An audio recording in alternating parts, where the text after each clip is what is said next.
आज के इस लेक्चर में हम बेसिक प्रोपोर्शनलिटी थ्योरम या थेल्स थ्योरम को प्रूव करना सीखेंगे। इस थ्योरम को प्रूव करने से पहले आपको दो बातें पता होनी चाहिए, उसी की हेल्प से हम इस थ्योरम को प्रूव करेंगे। जिसमें से पहली बात है कि अगर आपके पास कोई दो पैरेलल लाइन है, अगर आपके पास कोई दो पैरेलल लाइन है, मान लीजिए ये L है और ये लाइन M है, ठीक है भी, और आपके पास एक ट्रायंगल है ABC, ये आपके पास एक ट्रायंगल है ABC, ठीक है भी, और सेम बेस पर, इसी AB बेस पर एक दूसरा ट्रायंगल है, सेम बेस पर एक दूसरा ट्रायंगल है ABD। तो इन दोनों का जो एरिया होगा वो इक्वल होगा। कहने का मतलब एक ही बेस और सेम पैरेलल लाइन, दो पैरेलल लाइन के बीच में जो ट्रायंगल बने होते हैं उनका एरिया आपस में इक्वल होता है। ये बात आपने क्लास 9th में पढ़ी है। तो यहाँ पे आप देख पा रहे हैं कि ये दो पैरेलल लाइन है जिनके बीच में दो ट्रायंगल हैं आपके, और इन दोनों ट्रायंगल का जो बेस है ना, ट्रायंगल ABC और ट्रायंगल ABD दोनों का बेस सेम है, और ये दोनों ट्रायंगल है ना समान पैरेलल लाइन है ना, दो पैरेलल लाइन L और M के बीच में है। तो इनका जो एरिया होगा, एरिया ऑफ ट्रायंगल ABC और एरिया ऑफ ट्रायंगल ABD, ये दोनों इक्वल होंगे। ये बात आपने क्लास 9th में पढ़ा है, प्रूव किया है। और जो दूसरी बात है इस थ्योरम को प्रूव करने के लिए, जो दूसरी बात है वो ये है कि अगर आपके पास ये कोई ट्रायंगल है, मान लीजिए इस ट्रायंगल का नाम है ABC, तो आपको एरिया फाइंड करना है। तो किसी ट्रायंगल का जो एरिया फाइंड करते हैं वो फार्मूला क्या होता है, 1/2 बेस इंटू हाइट। इसकी हेल्प से हम किसी भी ट्रायंगल ABC का एरिया फाइंड करेंगे।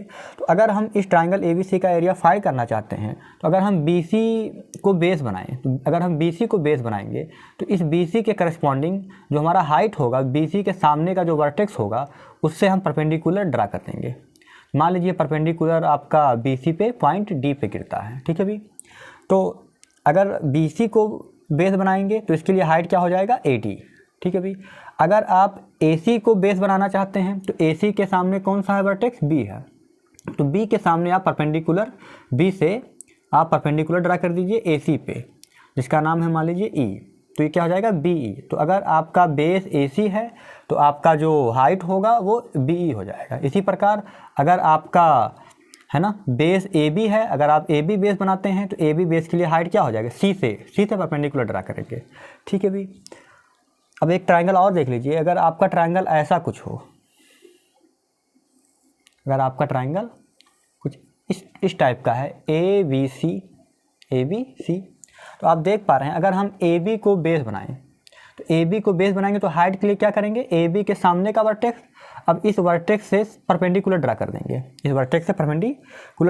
अब ये परपेंडिकुलर अगर हम AB को आगे बढ़ाएं तो ये जाके इस पॉइंट पर मिलेगा। मान लिया ये पॉइंट क्या है, D है, ठीक है भाई। तो यहाँ हम देख पा रहे हैं कि ट्रायंगल ABC में अगर हम बेस AB ले रहे हैं तो उसका हाइट CD मिल रहा है, ठीक है भाई। और ये जो हाइट CD है, अभी तक का जो हाइट हो रहा था वो अगर बेस BC है तो उसी के ऊपर आपका हाइट आ जा रहा था, लेकिन यहाँ पे अगर बेस यहाँ AB है तो इसका हाइट क्या है, AB के बाहर है। तो ज़रूरी नहीं कि जो हाइट हो वो जो बेस हो उसी के ऊपर हो, है ना, उसके बाहर भी हो सकता है, ठीक है भाई। तो ये दो बातें हैं, इन्हीं दोनों बातों की हेल्प से हम बेसिक प्रोपोर्शनलिटी थ्योरम और या थेल्स थ्योरम को प्रूव करेंगे, ठीक है भाई।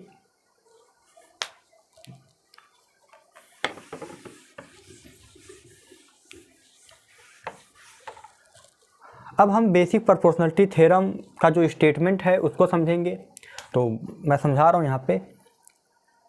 पहला है, ये आपके पास एक ट्रायंगल है, ठीक है भी। मान लीजिए इस ट्रायंगल का जो नाम है वो ABC है, ठीक है भी। ABC आपके पास एक ट्रायंगल है।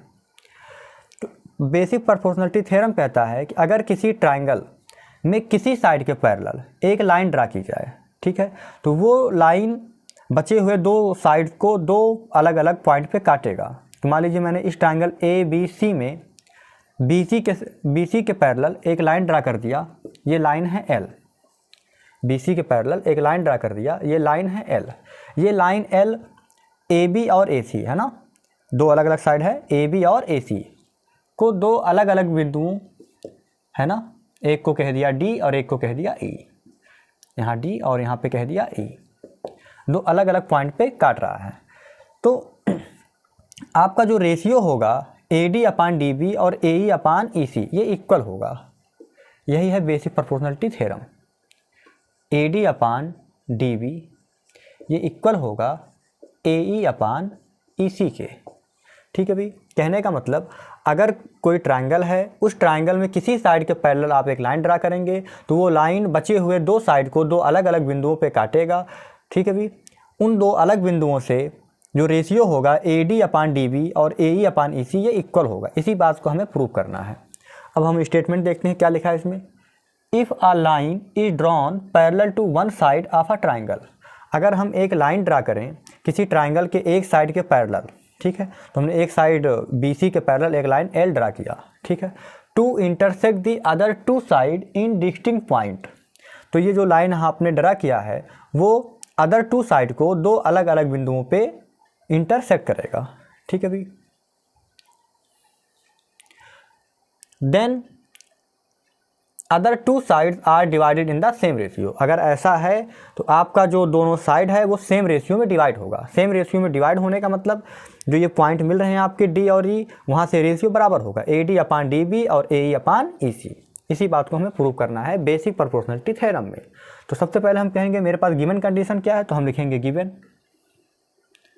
क्या है भाई। गिवन आपके पास गिवन कंडीशन क्या है, आपके पास एक ट्रायंगल है और डी बी सी के पैरेलल है, इसके अलावा और कुछ दिया नहीं है ना। मैंने कहा कि in triangle A B C, in triangle A B C में क्या है आपके पास डी ई पैरेलल है बी सी के। ठीक है भाई, डी ई बी सी के पैरेलल है and D E intersect A B and A C. जो डी ई है वो ए बी और ए सी को पॉइंट डी और ई पे इंटरसेक्ट कर रहा है ना। तो D E intersect A B and A C at point D and E respectively.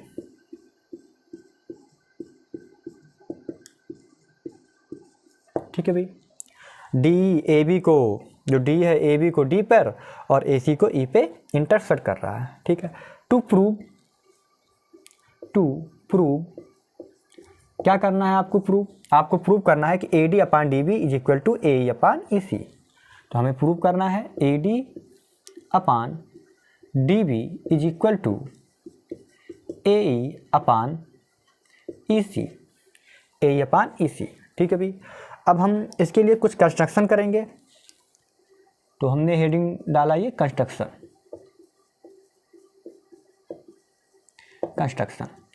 अब मैं चाहूँ तो कंस्ट्रक्शन तुरंत लिख दूँ यहाँ पे, बट कंस्ट्रक्शन लिखने से पहले हम समझ लेंगे कि कंस्ट्रक्शन किया क्यों जा रहा है, क्या ज़रूरत है कंस्ट्रक्शन की। ठीक है भाई, तो हम धीरे धीरे समझते हैं। तो सबसे पहले हम लिखेंगे प्रूफ। क्या लिखेंगे? प्रूफ। कंस्ट्रक्शन के लिए हम अभी दो लाइन यहाँ पे छोड़ दे रहे हैं। अभी जब कंस्ट्रक्शन समझा देंगे कि कंस्ट्रक्शन का आइडिया आ कहाँ से रहा है, उसके बाद हम कंस्ट्रक्शन लिख लेंगे। ठीक है भाई, तो हम देखते हैं हमें जो प्रूव करना है वो A D upon D B और A E upon E C. तो जो यहाँ पे आइडिया है वो आइडिया ये है कि हम एक ऐसा ट्राइंगल चूज करेंगे जिसमें बेस ए डी बन जाए, ठीक है, और उसका एरिया निकालेंगे। उसके बाद एक ऐसा ट्राइंगल लेंगे जिसमें बेस डी बी बन जाए और उसका एरिया फाइंड करेंगे। उसके बाद एक ऐसा ट्राइंगल लेंगे जिसमें बेस ए ई बन जाए, फिर उसका एरिया निकालेंगे। इसी प्रकार ऐसा ट्राइंगल जिसका बेस ई सी बन जाए और उसका एरिया। ठीक है भाई, तो अब हम देख पा रहे हैं कि अगर हम ए डी को बेस बनाएं तो जो ट्राइंगल है वो ए डी ई है, तो ए डी ई का एरिया हम आराम से निकाल सकते हैं। तो ए डी ई के एरिया के लिए अगर हम ए डी को बेस बनाते हैं तो ए डी के सामने का वर्टेक्स कौन है? ई। तो हमें क्या करना पड़ेगा? ई से परपेंडिकुलर ड्रा करना पड़ेगा, है ना। तो हमने ई से ए डी पे परपेंडिकुलर ड्रा कर दिया, जिसका नाम है यहाँ पे ई एल, है ना। तो एक तो कंस्ट्रक्शन ये हो गया। अब इसकी हेल्प से हम एरिया निकाल पाएंगे ए डी ई का। तो हम यहाँ लिख देते हैं area of triangle A D E, area of triangle A D E is equal to 1/2। Formula क्या होता है, बेस इंटू हाइट। तो बेस क्या है आपका ए डी, बेस है आपका ए डी, और जो आपका हाइट है वो है ई एल, ई एल, ठीक है भाई। तो ये हमारा ए डी ई का एरिया निकल गया, ठीक है। अब हम आते हैं बेस क्या बनाएंगे, डी बी, ठीक है। तो डी बी बेस बनाने के लिए हमको क्या करना पड़ेगा, हमको बी से ई को ज्वाइन करना पड़ेगा, बी से ई को ज्वाइन करना पड़ेगा। अगर हम बी से ई को ज्वाइन कर दें तो हमारे पास एक ट्रायंगल मिल जाएगा डी बी ई, जिसका बेस क्या हो जाएगा, डी बी। और अच्छी बात यह है कि इसकी जो हाइट हो जाएगी वो क्या हो जाएगा, ई एल। क्यों, क्योंकि अगर डी बी बेस है तो डी बी के सामने का वर्टेक्स कौन है, ई। तो ई से क्या होता है, परपेंडिकुलर डिस्टेंस। तो ई से परपेंडिकुलर डिस्टेंस कौन सा है, एल, ई एल, है ना। अभी हमने पीछे बताया है कि ई एल जरूरी नहीं है कि जो हाइट हो वो बेस पे ही हो। तो यहाँ बेस से बाहर है तो कोई दिक्कत की बात नहीं है, ठीक है भाई। तो अब हम लिखेंगे area of triangle D B E, area of triangle D B E, ये क्या हो जाएगा आपका 1/2, बेस क्या हो जाएगा डी बी, बेस क्या हो जाएगा डी बी, और हाइट क्या हो जाएगा आपका, हाइट हो जाएगा आपका ई एल, ठीक है भाई। अब हमको क्या चाहिए, A D upon D B, A D upon D B. तो हम क्या कर लेंगे, इसको डिवाइड कर देंगे। Then area of triangle A D E upon area of triangle D B E is equal to, आप देख पा रहे हो हाफ से हाफ कैंसिल आउट हो गया और ई एल से ई एल कैंसिल आउट हो गया। तो क्या बचा आपके पास, A D upon D B, A D upon D B, और इसको हमने इक्वेशन नंबर फर्स्ट कह दिया, ठीक है भाई।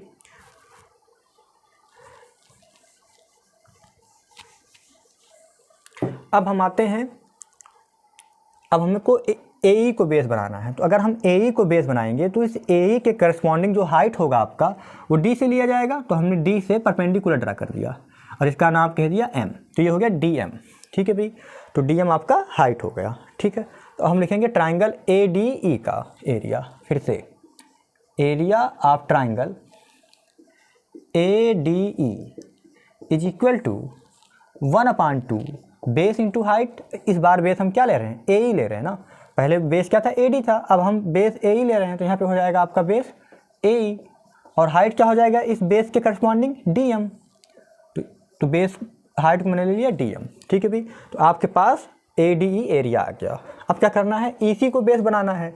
तो अगर आपको ई सी को बेस बनाना है तो आपको एक ट्राइंगल बनाना पड़ेगा। तो मैंने सी से डी को मिला दिया, सी से डी को मिला दिया, ज्वाइन कर दिया सी से डी को। जब सी से डी को ज्वाइन कर दिया तो मेरे पास एक ट्राइंगल मिल गया ई सी डी। अब इसका हम एरिया निकाल पाएंगे। तो ई सी डी मिल गया तो ई सी को बेस बना लिया। तो अब ई सी के सामने वर्टेक्स कौन है, डी। तो डी से परपेंडिकुलर डिस्टेंस कौन है, डी एम। तो ये क्या हो जाएगा आपका area, area of triangle E C D,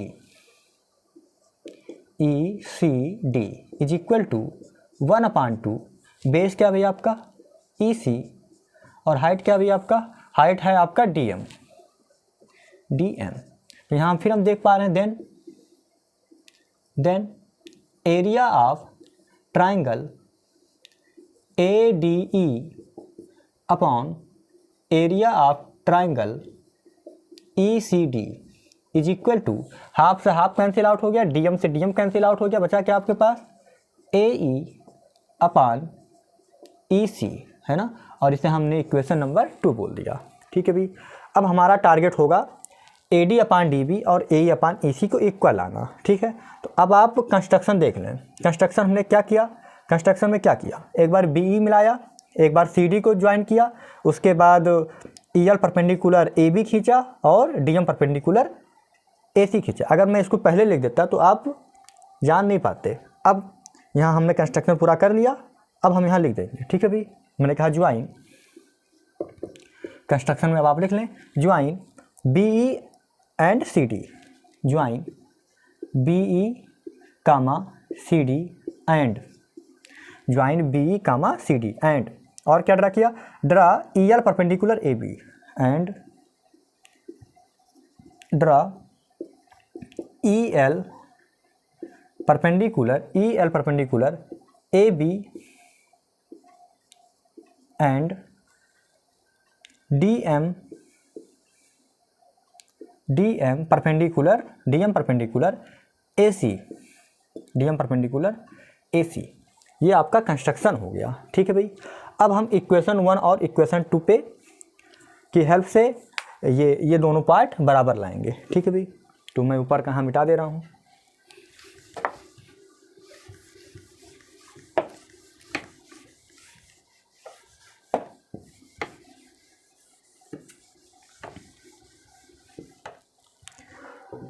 अब आप देखें यहाँ पे इक्वेशन 1 और इक्वेशन 2, इक्वेशन 1 का जो लेफ्ट हैंड साइड है उसको देखें और इक्वेशन 2 का जो लेफ्ट हैंड साइड है उसको देखें। तो लेफ्ट हैंड साइड में आप देख पा रहे होंगे यहाँ एरिया ADE लिखा है और एरिया DBE लिखा है ट्राइंगल का। ठीक है, इसके लेफ्ट हैंड साइड में आप देख पा रहे होंगे एरिया ADE लिखा है और एरिया ECD लिखा है। ठीक है भाई, तो आप देख पा रहे हैं कि ये जो न्यूमरेटर है वो तो इक्वल है, अगर किसी हिसाब से ये जो डिनोमिनेटर है वो इक्वल हो जाए तो लेफ्ट हैंड साइड भाई इक्वेशन 1 का लेफ्ट हैंड साइड और इक्वेशन 2 का लेफ्ट हैंड साइड बराबर हो जाएगा।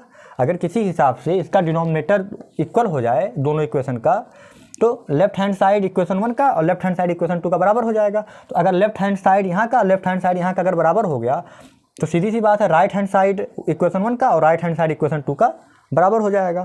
तो अब मेरा टारगेट होगा एरिया ऑफ ट्राइंगल DBE और एरिया ऑफ ट्राइंगल ECD को बराबर लाना।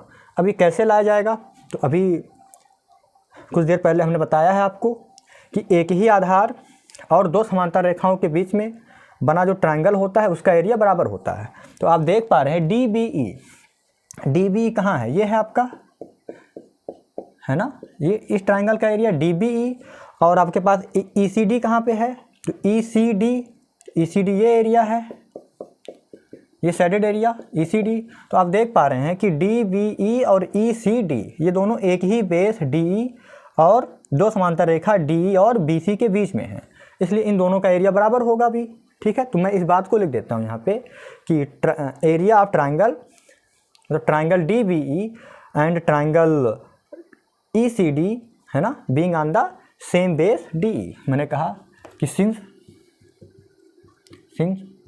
Triangle DBE and triangle ECD है ना, ECD being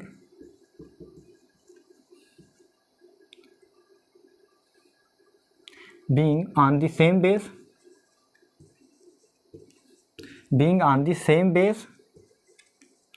and between same parallel line and between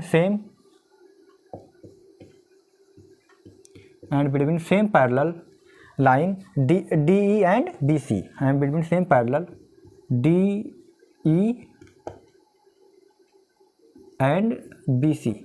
ठीक है भाई, अगर ऐसा है देन वी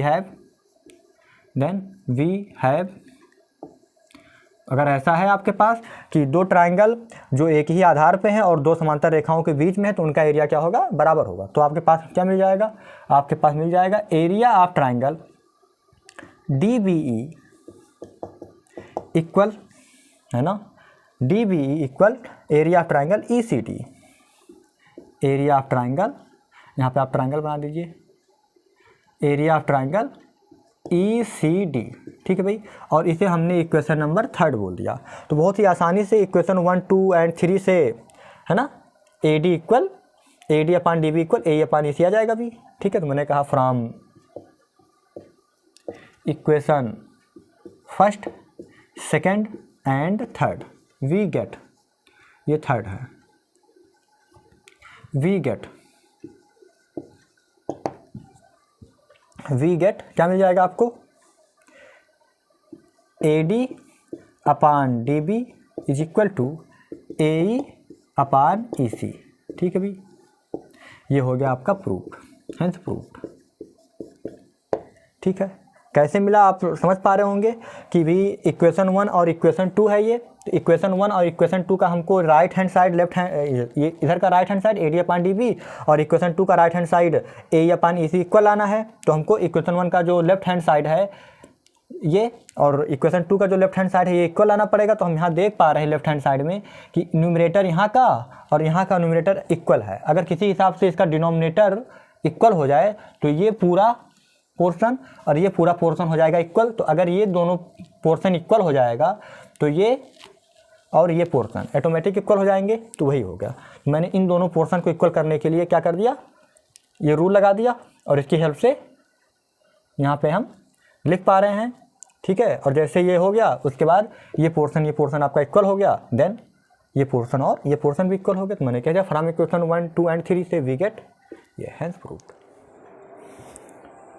तो अभी हमने थेल्स थ्योरम और या बेसिक प्रोपोर्शनलिटी थ्योरम को प्रूव करना सीखा है ना। अब बेसिक प्रोपोर्शनलिटी थ्योरम की हेल्प से आपके पास 2 रिजल्ट आएंगे जो कि क्वेश्चन को सॉल्व करने में काफ़ी यूज़फुल होगा। उस रिजल्ट को यहाँ पे देख लेते हैं। आपके पास ये कोई ट्रायंगल है, इस ट्रायंगल का नाम है ABC और आपके पास BC के पैरेलल एक लाइन सेगमेंट है, मान लीजिए इसका नाम है DE जो BC के पैरेलल है। ठीक है भाई, तो यहाँ पे गिवन है, गिवन कंडीशन है। गिवन कंडीशन क्या है आपके पास, इन ट्रायंगल ABC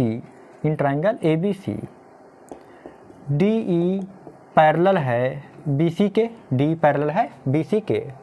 ठीक है भाई, जो ये DE है वो BC के पैरेलल है। तो अगर DE BC के पैरेलल है तो यहाँ से 2 रिजल्ट आएंगे। ठीक है, to prove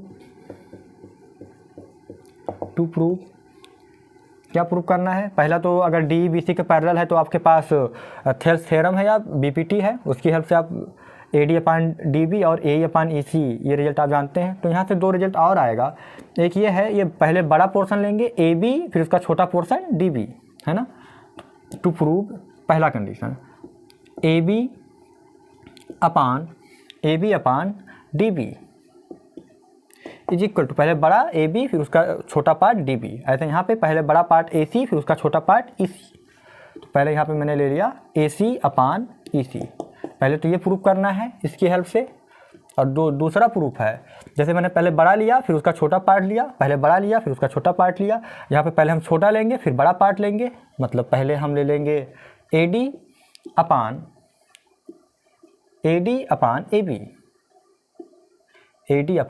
AB is equal to यहाँ का छोटा पार्ट AE अपान AC। ये 2 रिजल्ट हमको प्रूव करना है। ठीक है भाई, तो आइए प्रूव करते हैं। प्रूफ में हम फर्स्ट प्रूव करने जा रहे हैं फर्स्ट पार्ट को। तो हमने कहा कि गिवन कंडीशन क्या है मेरे पास, ये गिवन है। मैंने कहा since DE parallel to BC है ना, अगर DE पैरेलल टू BC है देन है ना by basic proportionality theorem, then by basic proportionality theorem BPT। आप क्या ले सकते हैं भाई, आप लिख सकते हैं AD upon DB is equal to AC upon EC। ठीक है भाई, तो आप यहाँ पे AE upon EC, AD upon DB is equal to AE upon EC ये लिख सकते हैं। अब आप देखें यहाँ पे हमको लाना है AB अपान DB, तो डिनोमिनेटर में जो DB है यहाँ पे DB मिल रहा है भी, और जो यहाँ पे डिनोमिनेटर EC है यहाँ पे डिनोमिनेटर EC है। तो हमको AD और AE इसको हटाना है और AD के प्लेस पे हमको लाना है AB और AE के प्लेस में हमको लाना है AC। अब ये AD AB कब बनेगा, ये AD AB कब बनेगा, एक ही रास्ता है, AD AB तभी बनेगा जब AD में हम DB ऐड कर दें। ठीक है भाई, और ये AE आपका AC तभी बनेगा जब हम AE में EC ऐड कर दें। अब क्या किया जाए, अगर हम दोनों साइड यहाँ पे 1 ऐड कर दें है ना, तो ये मेरा AD में DB ऐड हो जाएगा और AE में EC ऐड हो जाएगा। तो हमने कहा इम्प्लाई दैट यहाँ से एडिंग 1 ऑन बोथ साइड, तो ये हो जाएगा AD/DB। इस साइड भी हमने 1 ऐड कर दिया, और AE/EC इस साइड भी हमने 1 ऐड कर दिया। अब अगर हम इसे सॉल्व करें तो क्या आएगा, ये आएगा आपके पास AD+DB/DB is equal to AE+EC AE+EC/EC। तो आप यहाँ पे देख पा रहे होंगे कि AD+DB क्या है, AB, और नीचे क्या आपका DB। ऐसे यहाँ पे AE और EC मिलके क्या हो गया आपका AC, और नीचे क्या है आपका EC। तो ये आपका पहला रिजल्ट हो गया प्रूव। ठीक है भाई, पहला रिजल्ट हमने प्रूव कर दिया। आइए अब हम सेकंड पार्ट को प्रूव करते हैं। प्रूफ सेकंड पार्ट को प्रूव करने के लिए आपके पास एक इन्फॉर्मेशन होनी चाहिए, जो मैं आपको बता दूं यहाँ पे। जैसे आपके पास ये लिखा है 1/2 इज इक्वल टू 4/8। ठीक है भाई, अगर हम दोनों साइड 1 ऐड कर देते हैं तो क्या हो जाएगा आपके पास 1/2 + 1 4/8 + 1, तो ये क्या हो जाएगा, ये हो जाएगा आपके पास 3/2, और ये हो जाएगा आपके पास 12/8। तो हम देख पा रहे हैं दोनों साइड 1 ऐड कर दें या सब्ट्रैक्ट कर दें, तो हमेशा जो चेंजिंग हो रहा है वो न्यूमरेटर में हो रहा है ना। 1 था 4 था, तो यहाँ 3 और 12 हो गया, बट डिनोमिनेटर चेंज नहीं हुआ। इसका मतलब अगर आपको डिनोमिनेटर में कुछ चेंजिंग लाना है तो इसको आपको उलटना पड़ेगा ना, रिवर्स करना पड़ेगा। मतलब 1/2 को लिखना पड़ेगा 2/1, और 4/8 को लिखना पड़ेगा 8/4। अगर आप ऐसा लिखेंगे तब जाके आपके ये डिनोमिनेटर में चेंजिंग आएगा, नहीं तो अगर आप ऐसे लिख रहे हैं, कुछ भी ऐड कर रहे हैं, तो डिनोमिनेटर में कभी चेंजिंग नहीं आएगा। तो डिनोमिनेटर में चेंजिंग लाने के लिए एक तरीका है, इसको हमको उलटना पड़ेगा ना भी। तो अब देखिए यहाँ पे यही बात सेकंड को प्रूव करने में हमको इसी बात का यूज़ करना पड़ेगा।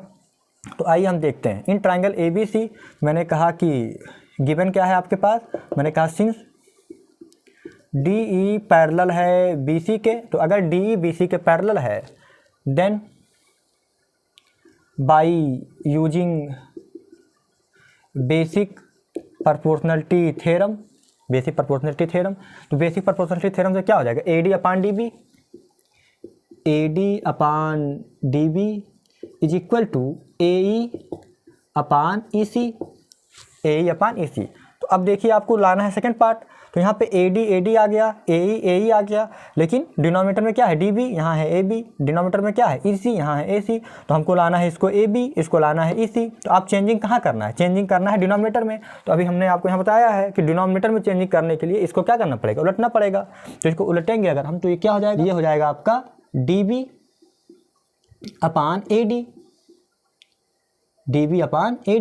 Is equal to EC/AE। ठीक है भाई, EC/AE। अब अगर हम दोनों साइड 1 ऐड कर दे तो मेरा काम हो जाएगा भी। क्यों, क्योंकि जो ये आपका DB है ना, जो यहाँ DB था इसी को तो AB बनाना है। तो ये DB आपका AB कब बनेगा, जब DB में AD जुड़ेगा। ठीक है भाई, और ये EC आपका AC कब बनेगा, जब ये EC में AE जुड़ेगा। और ये AC कब बनेगा, जब EC में AE जुड़ेगा। तो अब हम दोनों साइड 1 ऐड कर देते हैं, तो ये क्या हो जाएगा आपका DB/AD + 1 is equal to EC/AE + 1। इसको थोड़ा सा सॉल्व करेंगे तो क्या आएगा आपके पास DB+AD/AD is equal to EC+AE/AE। ठीक है भाई, तो हम देख पा रहे हैं यहाँ पे इम्प्लाई दैट, क्या देख पा रहे हैं अभी, DB और AD मिलकर क्या हो गया आपके पास AB, क्या हो गया आपके पास AB। ठीक है भाई, तो ये हो गया AB/AD।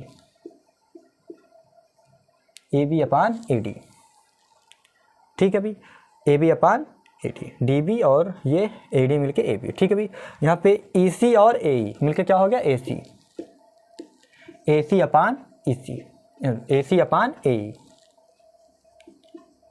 लाना क्या है यहाँ पे, AB को नीचे लाना है, AD को ऊपर लाना है। यहाँ पे AC को नीचे लाना है, AD को ऊपर लाना है। तो इसको फिर से आप एक बार इसको उलट दीजिए, तो क्या हो जाएगा ये upon A B is equal to A E upon ये क्या हो जाएगा आपका ए सी। ये आपका क्या हो गया, प्रूफ हो गया। ठीक है भाई, ये जो साइन है ये इम्प्लाई दैट है ना। क्लास 10th ये 11 से ऐसे स्टार्ट है, तो अगर आप चाहें तो यहाँ पे ORR लिखकर काम चला सकते हैं अपना, है ना। ठीक है।